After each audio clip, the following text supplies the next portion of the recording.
ओम सभी को सादर नमस्ते। आज के प्रसंग में हम आप लोगों से एक प्रश्न पूछते हैं। सभी लोग उसका सोच समझ करके अपने मन में चिंतन करना। प्रश्न ये है कि आपके पिताजी ने आपको वस्त्र दिए खरीद करके, कहा लो पहनो इनको, और आपने उनको पहना। पिताजी ने खरीद के दिया और आप उसका इस्तेमाल कर रहे हैं, या आपने ही खरीदा।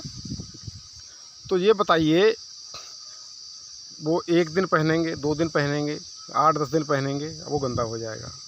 जब वस्त्र आपके गंदे हो जाएंगे तो आप क्या करेंगे? उन्हें उतार कर फेंक देंगे, या फिर उनको साफ़ सुथरा करके, धुलाई करके, उनको साफ़ सुथरा करके पहनेंगे।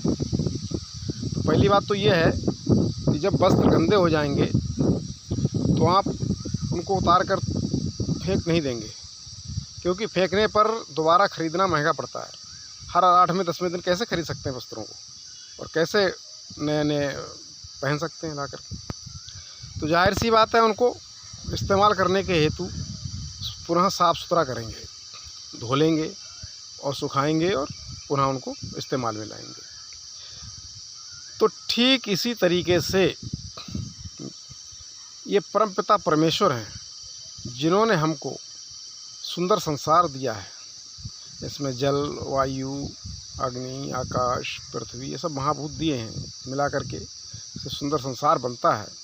तो इनको हम दिन रात इस्तेमाल में ला रहे हैं, दिन रात अपने प्रयोग में ला रहे हैं। जैसे वस्त्र हमारे पिताजी ने दिए थे और उनको हम पहन करके उनका इस्तेमाल कर रहे हैं, उनका गंदा हो जाते हैं वो।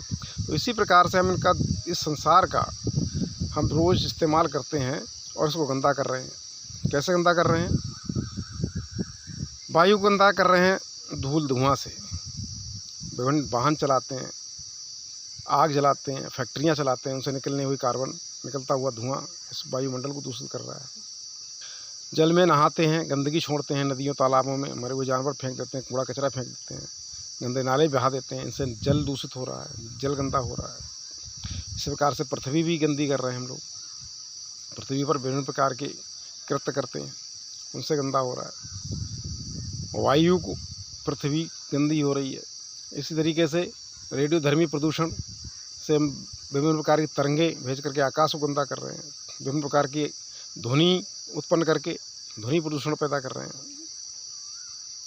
तो ये तमाम तरह के हम गंदगी फैला रहे हैं, लैट्रिन पेशाब करके, थूक मलमूत्र त्याग करके। तो ये इस गंदगी को साफ करने की जिम्मेदारी किसकी होगी? क्या ये संसार को फेंक देंगे और नया संस्कार ले आएंगे? ऐसा नहीं हो सकता है कि आप संसार को कहीं फेंक दें दूसरी जगह और नया संसार ले आएँ अपने इस्तेमाल के लिए, क्योंकि जब वस्त्रों को नहीं फेंक सकते, संसार को कैसे फेंक सकते हैं? वस्त्रों को धुल करके पुनः इस्तेमाल करते हैं। तो इसी तरीके से हमें संसार में जो गंदगी हम फैला रहे हैं उसका भी निस्तारण करना हमारे लिए परम आवश्यक है।